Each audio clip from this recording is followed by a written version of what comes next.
बघूयात पुढची ब्रेकिंग बातमी। सिंधुदुर्गाच्या कुडाळमध्ये महायुतीला बंडखोरीचं ग्रहण लागलंय। कुडाळच्या पावशी, माणगाव आणि नेरुळ या ठिकाणी भाजपच्या नेत्यांनी बंडखोरी केली आहे। कुडाळमधल्या पिंगुळीमध्ये शिवसेनेच्या 3 जणांनी बंडखोरी केली। वेंगुर्ल्यामधील आडेली जिल्हा परिषद मतदारसंघामध्ये समीर कुडाळकर यांनी ही बंडखोरी केली आहे। सावंतवाडीमध्ये तळवडे जिल्हा परिषद मतदारसंघामध्ये भाजपच्या प्रमोद गावडे यांनी देखील बंडखोरी केली आहे। कणकवलीच्या हरकुळ जिल्हा परिषद मतदारसंघामध्ये भाजपच्या संतोष कानडे यांनी देखील बंडखोरी केलेली दिसते।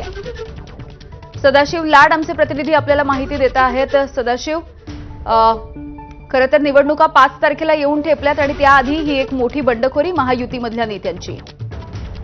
नक्कीच, कारण खासदार नारायण राणे यांनी सिंधुदुर्ग जिल्ह्यात महायुतीची घोषणा केली होती आणि त्यानंतर त्यांनी असंही म्हटलं होतं की महायुतीत कुठेही बंडखोरीचं ग्रहण लागणार नाही। मात्र आज अर्ज भरण्याची शेवटची तारीख असल्यामुळेच बंडखोरांचा भरणा आपल्याला पाहायला मिळतो। सर्वाधिक बंडखोरी कुडाळ तालुक्यात झालेली आहे आणि त्यापाठोपाठ सावंतवाडी आणि कणकवलीमध्ये देखील आपल्याला बंडखोरी पाहायला मिळते।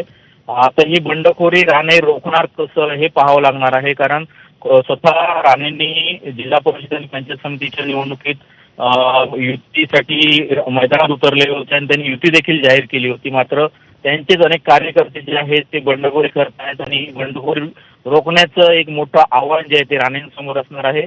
मात्र आता पाहिलं असेल तर सावंतवाडी मतदारसंघाचे शिवसेनेचे जिल्हा प्रमुख आहेत, त्यांनी असं म्हटलेलं आहे की खासदार नारायण राणे यांच्या नेतृत्वावर आम्हाला विश्वास आहे आणि ते ही बंडखोरी रोखतील असं म्हटलेलं आहे। त्यामुळे आता पाहावं लागणार आहे की राणे बंडखोरी कशी रोखणार आहेत।